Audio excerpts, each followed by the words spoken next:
Okay. Alright. Hey, everybody. While I'm stuck in traffic, I might as well use this time for praise report and make a video. I haven't been making them much anymore. Trying to give people a break from me. Plus, I've really been getting my butt kicked with health issues. Some days are good, but even Donna's been not well at all, and just we both have similar GI, like colitis and all the other stuff going on. She might have colon cancer. She's been sick. Like last night, we had a great night. I said, you know what, let's just read the Bible and just sit on the porch and enjoy the lights I hung up for her, and both calm down. We both need to calm down and just be still. It was such a beautiful, quiet night with a cool breeze, and we had a heart-to-heart, and it was nice spending some time. But she had slept all day. I mean, I was gone most of the day at church and stuff, and I kept coming home, and she was still in bed. She didn't get up till almost 9:30 at night, right? So I knew something was wrong, and then I knew she was gonna keep me up all night because, when she sleeps all day, she's up all night, and then she's not well. And so I gotta, when she's not well, I don't get any sleep, and so I thought we were gonna go to bed finally at 1:30. I'm about to jump in bed. I was exhausted, and she was sick. It was a long night. Again, it was very little sleep for me. But the few hours, I made us a nice steak dinner by around 9:30, 10 o'clock, and she didn't even eat much. Her appetite has been getting lower and lower. Her stomach is getting more and more distended. They kept putting off her colonoscopy months and months. They keep putting it off. So, they already know that she had traces of cancer and stuff. Now she's getting blood and pus and all kinds of stuff in her stool, and that's not good. That could be colitis like I have, and other issues, but it could be something worse. So we're trying not to, she's trying not to get too scared about it, and, I'm trying to be optimistic, and life goes on. We go to church functions, we try to be good Christians every day, regardless, and we have to deal with these health battles, but we don't lose our faith just because our world is shaken and, our bodies suffer terribly, and but we need each other, and we're there for each other, but my heart is, getting worse with heart issues. I got to see the cardiologist again, and it's not good for me to not get sleep, because then my immune system goes, and I woke up with like fever, and my GI tract was all messed up again because I didn't get enough sleep again, and I'm getting, and so I was sick, and I'm running late for work because I was sick again all day, because it's terrible. But there's no stability in my life right now until I can have my own home and my own privacy and so I can go to bed early when I want to and get up early and get my day going and not have to fight over one toilet.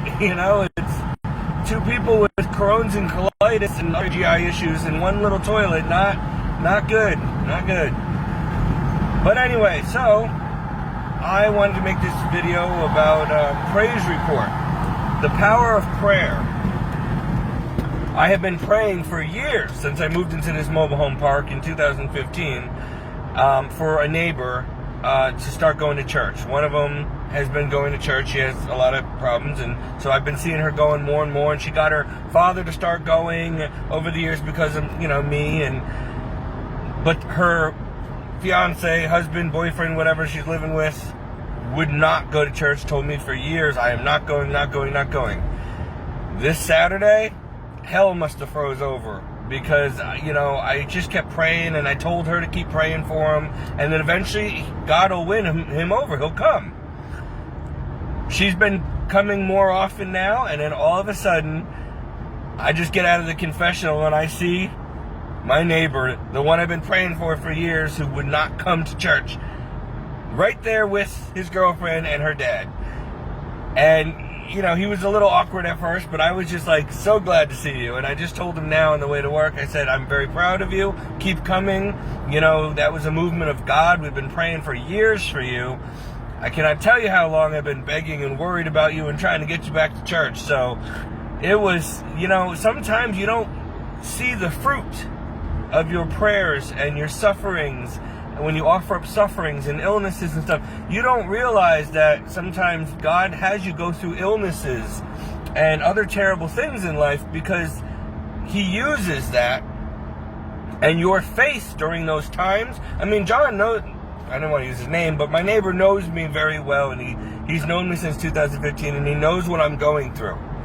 And he saw me go to seminary, and he saw me come back sick, and he knows what I'm going through, and somewhere inside that's inspired his faith, because he knows I go through hell, and yet I do not stop. I walk around the park praying my rosary, and everybody looks at me like, why is this guy walking around a trailer park praying a rosary? Because where else am I going to walk sometimes? It's either that or the beach. I live there, and the park certainly needs the prayers and a border of protection. So people notice, you know. You don't realize the seeds that you're sowing just by example. It doesn't require videos or ordination or words and deeds all the time.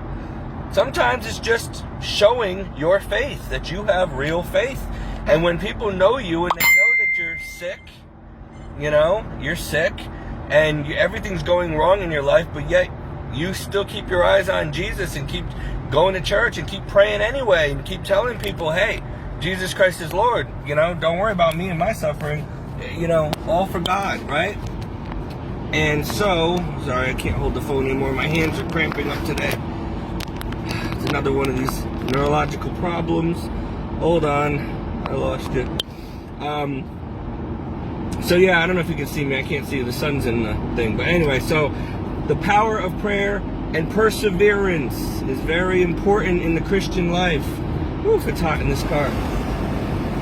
So I keep on doing it.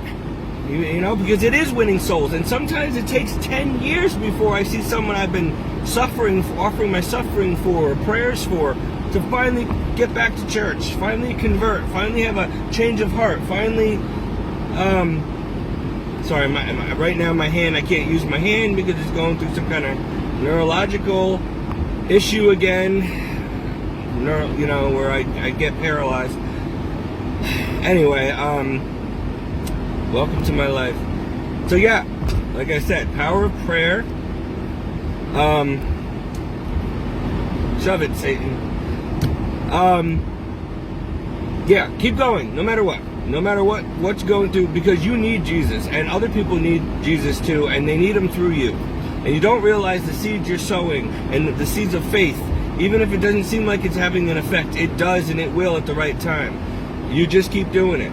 And I am so happy to, you know, and blessed that I brought so many people into the church over the years, and they were not easy to get in, you know.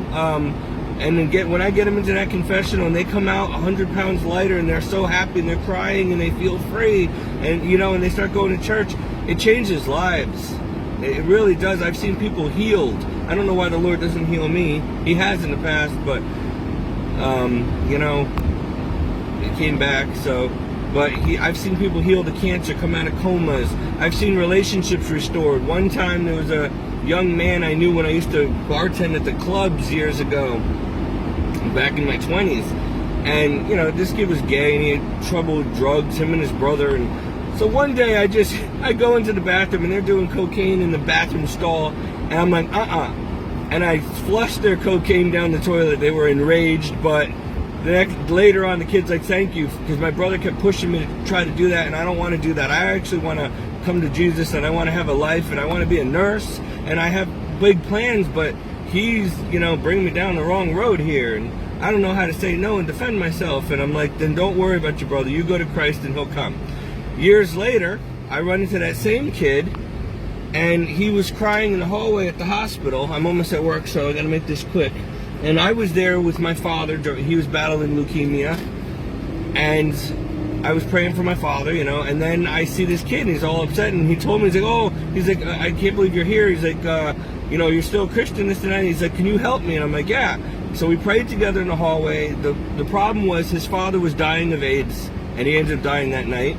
And this kid said he had a terrible relationship his whole life with his father, and he wanted to be able to make peace with him before he died, and he didn't know how to do it, and he didn't know what to say. So I went in to talk to his father for about 20 minutes, and then he went in the room, and a couple hours later he came out and he gave me this big hug. He's like, you're my angel, thank you so much. For the first time in my life, my father and I reconciled. And it was so beautiful. He's like, thank you so much. And I got my father's approval to, go and become a nurse and this and that. And, he's like, it was amazing. He's like, all my life, I just wanted that time with my father. Then around 1 o'clock in the morning, I got a phone call from this kid, and he said, my father passed away with a smile on his face. He gave his life to Jesus, and he asked for a pastor to come in, and he died and with a smile on his face with me there. And he's like, Stephen, thank you so much. He's like, not only did you save my relationship with my father before he died, but you saved his soul. And I'm like, well, no, I didn't save his soul. Jesus did, but you had to do your part. He had to do his part, and he did. So I just love how I have the opportunity to try to help people and lead them to the Lord, even in the worst case scenarios, when you least expect it, in season and out of season. You always have to be ready, and you always have to be a good example. I have friends that try to bring me down the wrong road and try to taint me, and I'm like, listen, I've already been where you are now, and it took me 40 years to get out of that mess, so I can hang out with you and be a light in the darkness, and I'll love you, but I'm going to tell you, you're not going to bring me back down that path of sin, because I'm with the Lord now. So, try as you want, but we just won't hang out if you're going to keep pushing it, because you're either going to come with me to Jesus and be saved, or you're just going to keep going down the road to destruction. But I'll still love you and pray for you. I'll still be friends. I'll still hang out with you. But don't think that I'm going to be corrupted morally again, because it took a long time for me to try to become clean and born again and a virgin again, and and I'm not going to throw that all away. So you know what, you accept me as a good Catholic Christian that I am, who's trying to be a modern day saint, or you don't. I don't care. You'd be a fool to not want to associate with a real good, genuinely good guy like myself, who's a good Christian. We make the best, most loyal friends and employees. But if you don't like me because of that, then shame on you. I don't care. You're no loss to me then.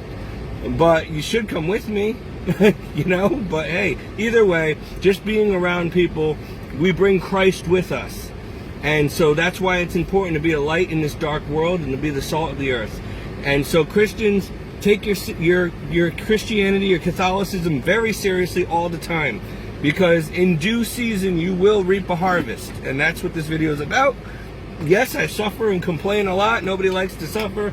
But let me tell you, a lot of souls have been brought to Christ in my lifetime. And I hope to live many more years so that I can lead more of you to Him. But it has not been easy. And I suffer terribly, and probably always will. But that's just how it is. But I'm not going to lose my faith or get angry at God just because I'm not well. I do the best I can, and by His grace, I get through each day. One day at a time, until He calls me home. And that's it. That's all we can do. Try to be happy and joy-filled even when you're sick, even when everything's going wrong. It's scary. It's not easy, but you know what? You can walk around miserable all day long. It's not going to change your situation at all by being miserable. So you might as well just get with God's program and be happy. All right, love you guys. See you later. I got to get to work. Pray for me, please, for my health, for my heart issues. I got a clot in there probably or something at this point, and I got to go work. I got things to do. We guys keep going till we drop, remember.